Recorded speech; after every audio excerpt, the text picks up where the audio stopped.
I had spent years on the road, drifting across the United States, collecting places the way some people collect memories.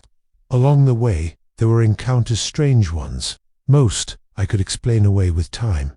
A few resisted explanation. This is one of those. It was 2021, just outside Denver, Colorado, far enough from the city that the world began to feel unfamiliar. The town itself was quiet, almost forgotten, like it had slipped through time unnoticed.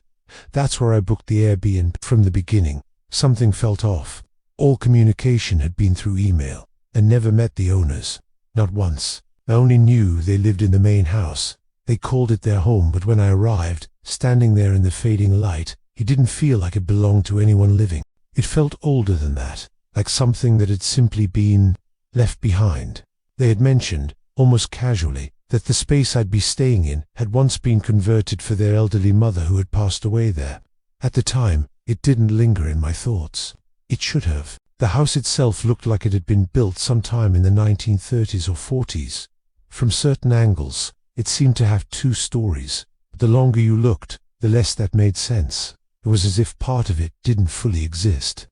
Like a structure caught between what it was and what it used to be, worn but carefully maintained, surrounded by an unsettling stillness. They told me the lower level had once been a cellar, or maybe a basement. Now it had been turned into a small living space. A bedroom, kitchen, bathroom, and a living room. A place someone had once lived. A place I would now occupy. Before I arrived, they told me they'd left cookies on the table made from their mother's recipe. At the time, it felt like a kind gesture. Now, I'm not so sure. After unpacking, I stepped outside to take in the property. Animals grazed in the distance. The land was clean, cared for, but there was no one around. No voices, no footsteps, no doors opening or closing. Just silence. Not the peaceful kind, the kind that listens back. That night, I drove into town to eat. It was small, too small. No chains, no bright lights, no familiar signs. Just a handful of places that looked like they'd been there longer than anyone could remember. I ate quickly and returned. That first night, nothing happened. As morning came, and everything felt normal, almost too normal, like the house was holding its breath. I spent the day moving from room to room, settling in, making the space feel like mine, except for one room. The living room. I noticed it, the large TV, the antique sofa chair, but, without thinking, I avoided it.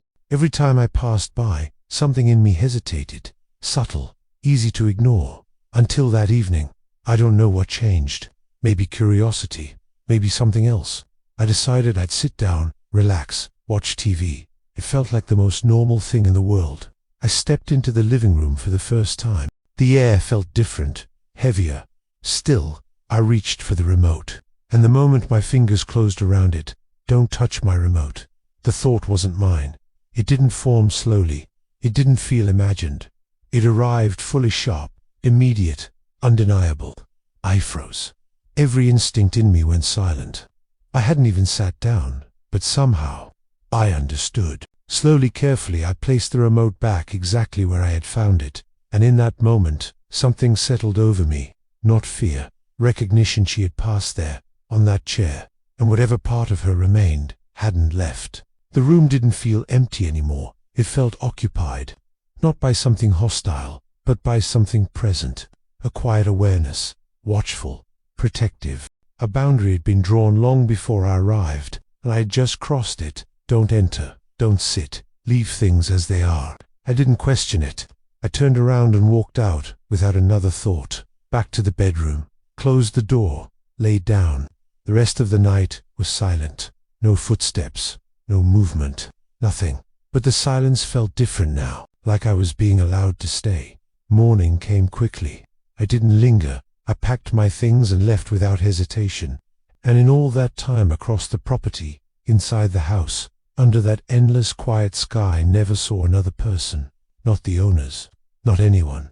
Just the lingering feeling that I had never been alone.